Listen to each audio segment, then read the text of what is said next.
মধ্যপ্রাচ্য ও ইউরোপে যুদ্ধের দামামার মধ্যেই আফ্রিকায় প্রশ্নের মুখে যুক্তরাষ্ট্রের আধিপত্য।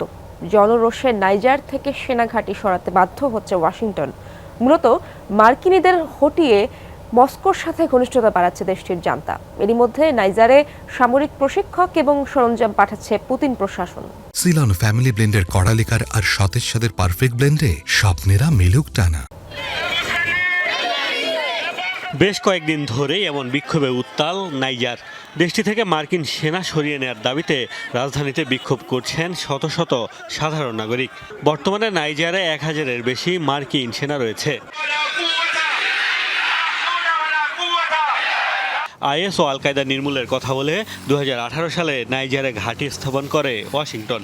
রাজধানী থেকে 920 কিলোমিটার দূরে আগাদেস শহরের সাহারা মরুভূমিতে $100 মিলিয়ন ব্যয় করে এই ঘাঁটি নির্মাণ করে দেশটি।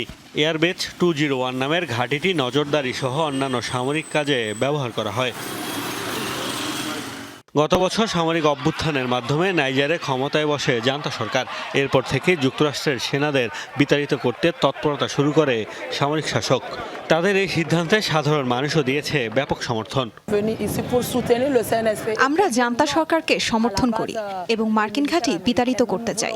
মার্কিনীদের আমরা আমাদের ভূখণ্ডে দেখতে চাই না। সন্ত্রাস নির্মূলের কথা বলে তারা আমাদের দেশে অবস্থান করছে, অথচ সন্ত্রাসীদের প্রতিরোধ করতে গিয়ে মারা যাচ্ছে শুধু আমাদের সেনারাই। কখনো শুনিনি মার্কিন কিংবা ফরাসি কোনো সেনা সন্ত্রাসী হামলার শিকার হয়েছে। আমরা জান্তার মতাদর্শকে সমর্থন করি। এতদিন মার্কিন ও ফরাসি সেনারা আমাদের দেশে অবস্থান করলেও আমাদের তেমন কোনো লাভ হয়নি। রাশিয়াকে স্বাগত জানাই। আশা করি তারা আমাদের নীতিকে সম্মান করে সহযোগিতা অব্যাহত রাখবে। মার্কিন গণমাধ্যমের খবর, ধাপে ধাপে দেশটি থেকে প্রত্যাহার করা হবে যুক্তরাষ্ট্রের সামরিক সদস্যদের। একদিকে নাইজার ছাড়ছে যুক্তরাষ্ট্র, অন্যদিকে দেশটিতে তৎপরতা বাড়াচ্ছে রাশিয়া।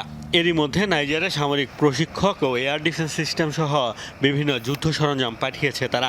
পশ্চিম আফ্রিকার অন্য দেশগুলোতেও পশ্চিমাদের হটিয়ে অবস্থান শক্ত করছে মস্কো। মোস্তফা মাহমুদ, যমুনা নিউজ।